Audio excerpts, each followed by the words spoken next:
was the way he turned rebounding and defending, two jobs no one wanted, into the most dangerous weapons the game had ever seen. Most NBA legends are defined by how many points they score or titles they win.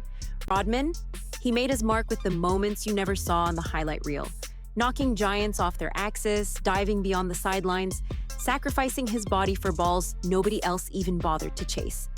If you want to understand why Dennis Rodman was the NBA's most dangerous defender, you have to look deeper, past the bravado and wild nights, to the mind beneath the madness. Let's start with what made him physically unique. Kevin Garnett, one of the best defenders of his own era, doesn't hesitate when asked if Rodman would dominate today's NBA.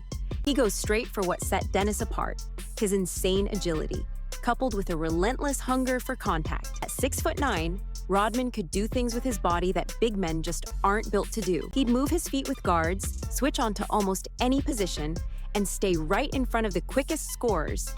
If you wanted to keep him off the boards, you had to meet his level of physicality or get out of the way. Most couldn't do either. There's a story about Rodman pulling down 49 rebounds in a game, numbers so astronomical they almost sound made up. But it happened because Rodman simply outworked and outthought everyone on the court. But here's where the legend starts to separate from the rest: the genius. Isaiah Thomas, Hall of Fame point guard and one of Rodman's earliest NBA teammates, remembers him as a straight-up basketball genius. In the 80s and 90s, nobody paid big money for defense or rebounding. If you weren't scoring, you weren't likely to find yourself on magazine covers or making all-star appearances.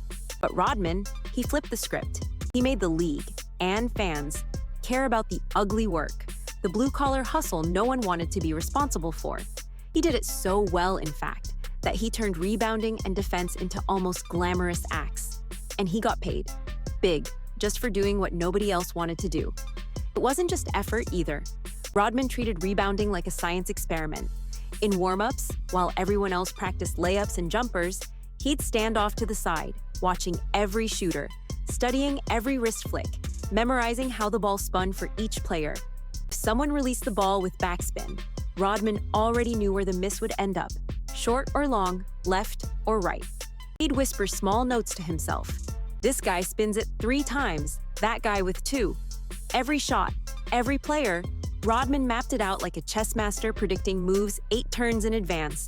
So when the game started and a rebound came flying off the rim, it just looked like luck to casual fans.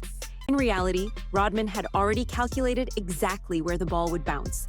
He never seemed to get boxed out, never got caught late.